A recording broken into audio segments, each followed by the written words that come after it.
Hi and welcome to Akuma's Arsenal. Today we are reviewing the Seiko SRPF 19. I be on some shit, dog. Y'all be on that clown shit. Walking with your grits on. I'm walking with some pound shit. That lay your nigga down shit.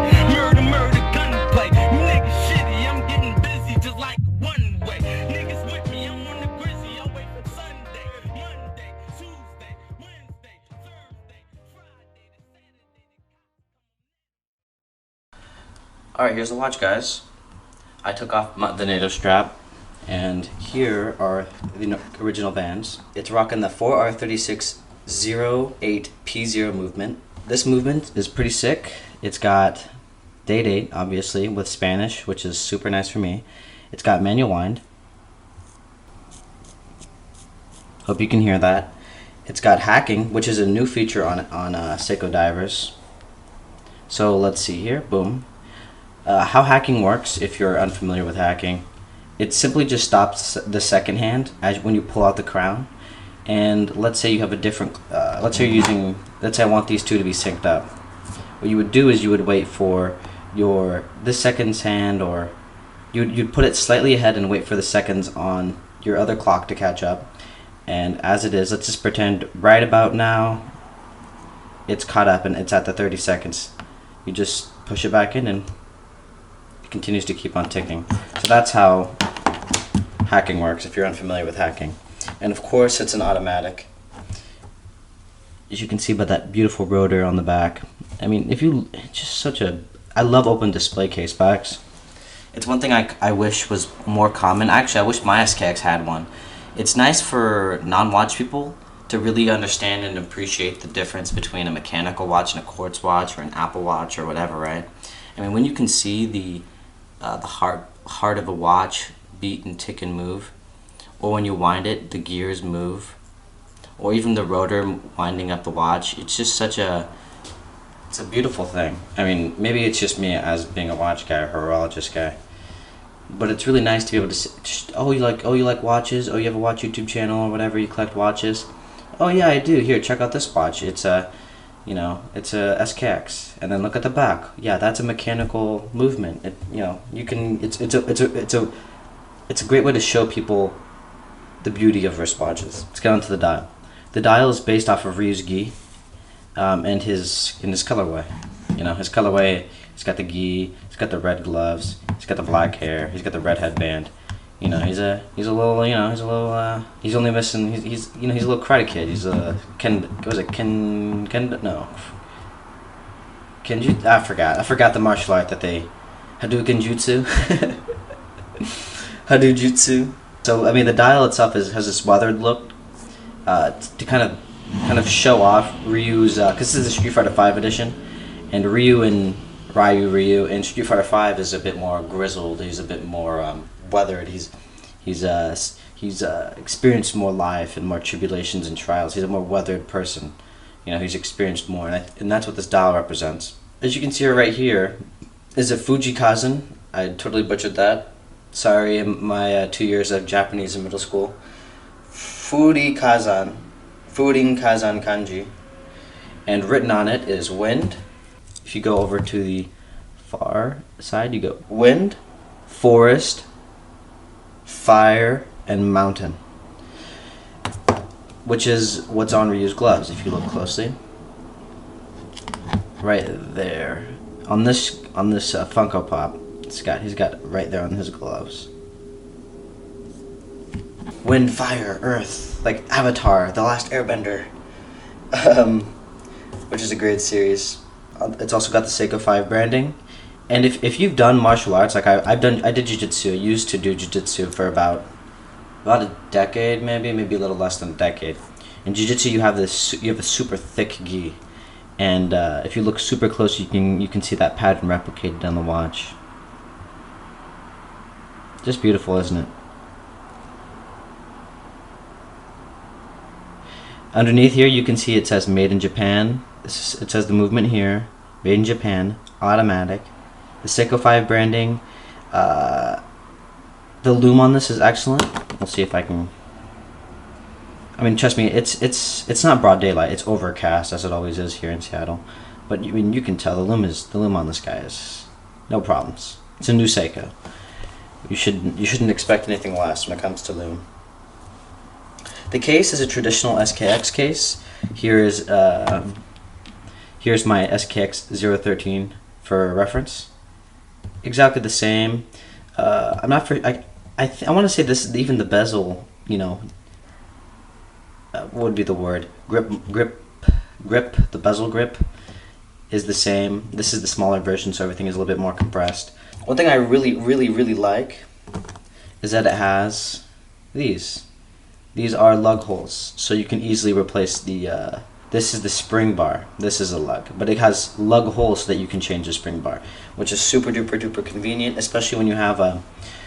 In my humble opinion, if you have a tool watch that's. First of all, I think this should be a requirement on all tool watches, but like, let's say you have an expensive watch. I've done it before, right? With all sorts of watches, where you try to fish out this and you maybe accidentally scratch part of the under bezel or whatever. Having these just makes it convenient and easy and makes it so you have to literally be a dumbass to scratch it. And trust me, I've done it before, so don't feel too bad about it. Of course, this version is made in Japan. My version is the SKX 013K, which is made in Malaysia. So this one is made in Japan. The case back has the Seiko 5 and Ryu branding. It's got all these different cool things on it, like it's got. If you're ever curious about a watch and you don't really know what's going on, take a look at the back. We'll go over it. It says once again, made in Japan. It's got the movement. It's got stainless steel. What it's made out of, 10 bar, which is I want to say 100 meters, which is less than the SKX. I think it's less because the SKX has a screw down crown and this isn't. So I'm guessing that this is the difference, or it could be the open case back. So either one of these things is causing the depth rating to go down. Oh, depth rating to go up. Yeah, you know what I mean. This is my SKX at 200 meters bottom distance. This is about 100. Seiko Ryu. This is actually the button. This is the button. What's it called? This is actually the symbol for how to throw a Hadoken. So this is the fist, and this is the down up right trigger, and this creates a Hadoken. It's pretty cool that they included that. It's got the Seiko 5 of course, which is the collaboration. One thing that you might not know, if I can find it again. Where are you, buddy? Here it is. Another thing on this case back, hopefully you can make it out here, is the model number. This specific watch, and I think all of them in the line are limited to 9,999 units, and this here is 2,410. So if you pick up one of these, and you know it's the first or second or third or 100th or the 10th or the 900, there's special numbers involved with these. Maybe some collectors care about that. It's something to keep an eye out for if you're ever curious. If you're watching this in like 15 years and you're like trying to research this obscure Seiko and trying to figure out the model number, there it is. There it is, guys. Time to talk about the strap. So the strap is made out of kind of I would say the same material as a gi. Like I was mentioning before, I did jiu-jitsu for a very long time, and the thickness, the texture, it all just reminds me of a jiu-jitsu gi. The back is genuine leather. It says it on let's see, Seiko. Not for sure, but it's 100% genuine leather. Cut from an animal. Some people might be bothered by that. This is also once again the mountain fire, wind, forest, fire, mountain kanji, and it's actually symbolic of his belt. So this is like his belt, his black belt, and this is like his gi. And I think that's actually kind of it's tastefully done. It's definitely tastefully done. Me personally, I have tiny wrists, and this thing just does not fit me. So that's one thing also. If you have tiny wrists, you're going to have to change this out. So instead, I should also mention, it's got the Seiko branding on it. It's great quality, super thick, super nice. But I got this instead. Just a simple blue Sharknado strap.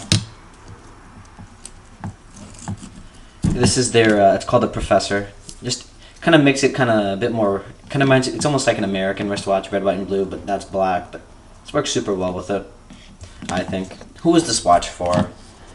This watch is for people who like watches in Street Fighter, or like Seiko in Street Fighter. I mean, this is a match made in heaven for people like me, honestly. You get to geek out on something that I played a lot of Street Fighter 4 as a kid, and it's cool to see that on a wristwatch. Not that I'm, older. I don't really play video games anymore, but it's if you did, or like Daigo Umehara, who was he plays Street Fighter Professional, and he uses this character Ryu a lot. This would be a cool watch for him, or someone who really likes that universe and that character. Obviously, my favorite is Akuma, so it is what it is. But Ryu and Akuma, very similar.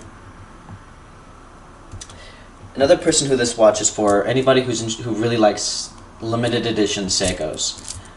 You've always got people out there who like limited edition stuff, or rare stuff, or obscure stuff, and this is definitely going to, how do I explain this? Right now, you might be able to buy this, but trust me when I say, in 5 years, in 10 years, in 15 years, in 20 years, in 25 years, you're not going to be able to find this watch. Just trust me on that. Even me trying to find slightly obscure-ish Seikos from the 1980s, it's already hard. So when they're limited to 10,000, it's already, it's going to be super difficult.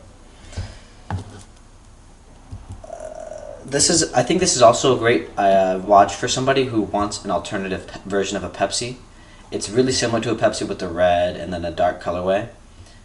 Except the Pepsi would have a bluish interior usually. But this is a great alternative to anybody who wants a kind of a wide-ish style Pepsi watch. Number 4, it's uniqueness. This is a unique wristwatch. I've never seen anything like it. It's really modern. It has, by modern I don't mean oh, it's so modern, modern design and architecture and art, it's so new. No, I don't mean that. I mean in terms of its features. It's got 100 meters water resistant. You don't have to worry about magnetism. Seiko's really good at providing magnetism in the movement. Of course, you don't want to put it in you don't want to put it next to a giant concert speaker.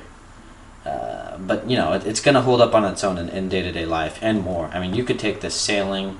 You could take this watch on a hike trip to war. You could take this watch to literally anything. It should be fine. Maybe if you get shot here, might block the bullet being an inch, a half an inch of steel. Yeah. So it's definitely a really unique modern wristwatch, especially in terms of its amenities, its water resistance, its toughness, and lastly, it's simply number 5, a beautiful wristwatch. I mean, you can't deny it. For me personally, I'm not going to be able to keep it just because it's too big for my wrist. I'll show you. It's just too big for me, I think. It's 40. It's basically 41 and a half or 42 millimeters, and that's just, it's too big for me, for a guy with small wrists like me. So I know my sizes. My size is my size is 40 and below. Not 40 and below. Anything below 40, so 39, 38, all the way down to whatever size. Here's a wrist check. There it is. There's the wrist check. I think it looks good. It is a beautiful wristwatch, and I think it's great for somebody else, but not for me. Just because, like I said, it's just too big. My ultimate rating on this watch is probably an amazing. I mean, anytime I get my hands on Seikos, lower end-ish, maybe even medium end-ish Seikos, I'm always super impressed. Whether it's the original Seiko 5 field watches, to the SKXs, to the Seiko Alpinist, to the Sarbs, to the limited edition divers to what else have I reviewed from Seiko? Vintage Seikos even. I'm always really impressed, and Seiko really did once again impress me with this wristwatch. So that's the end of the video. I hope you enjoyed. Thank you very much for watching. Peace out.